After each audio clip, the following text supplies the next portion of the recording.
Part 1 में हमने देखा कि परमानेंट सेटलमेंट के जरिए कैसे जमीन को टैक्स सिस्टम में बदल दिया गया। लेकिन भारत बहुत बड़ा और विविध देश था। हर क्षेत्र की कृषि संरचना अलग थी और एक ही नीति पूरे देश पर लागू नहीं की जा सकती थी। इसीलिए ब्रिटिश शासन ने भारत के अलग अलग हिस्सों के लिए अलग अलग भूमि और कर व्यवस्थाएं तैयार की। इस भाग में हम समझेंगे रियोतवरी और महलवरी सिस्टम्स, कैसे कर दरें तय की गईं और क्यों खेती धीरे धीरे खाद्यान्न से हटकर निर्यात केंद्रित होती चली। दक्षिण भारत में लागू किया गया रियोतवरी सिस्टम। इस व्यवस्था में किसान और सरकार के बीच कोई जमींदार नहीं था। देखने में यह व्यवस्था ज्यादा न्यायपूर्ण लगती है क्योंकि किसान को जमीन का मालिक माना है, लेकिन वास्तविकता अलग है। कर की दरें इतनी ऊंची थीं कि किसान शायद ही कभी मुनाफे में पाते। सूखा हो या बाढ़, कर निर्धारित समय पर देना अनिवार्य था। कर ना देने पर जमीन की नीलामी की जाती और किसान कर्ज के चक्र में फंसता चला जाता। उत्तर भारत में लागू हुई महलवरी सिस्टम। यहाँ कर किसी एक व्यक्ति पर नहीं बल्कि पूरे गांव पर सामूहिक रूप से लगाया जाता। गांव की जमीन की कुल पैदावार के आधार पर राजस्व तय किया जाता। अगर गांव के कुछ किसानों की फसल खराब भी हो जाए तो भी पूरे गांव को पूरा कर देना पड़ता।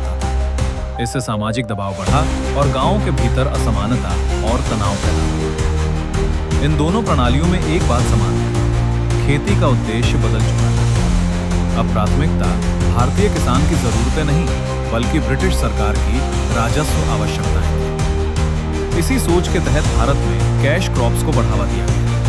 कपास, जूट, अफीम और इंडिगो जैसी फसलें खाद्यान्न की जगह ब्रिटिश उद्योगों और बाजारों के लिए उगाई जाने लगी। इंडिगो की खेती सबसे अधिक शोषणकारी साबित हुई। किसानों को जबरदस्ती इंडिगो उगाने के लिए मजबूर किया जाता और फसल तय कीमतों पर ही कंपनियों को बेचनी पड़ती थी। लागत और जोखिम पूरी तरह किसानों का था, लेकिन मुनाफा ब्रिटिश व्यापारी। इसके विरोध में 1859 में इंडिगो रिवोल्ट हुआ, जो भारतीय किसानों द्वारा किया गया एक संगठित विरोध माना जाता है। जैसे जैसे खेती निर्यात आधारित होती गई, वैसे वैसे भोजन सुरक्षा कमजोर होती चली गई।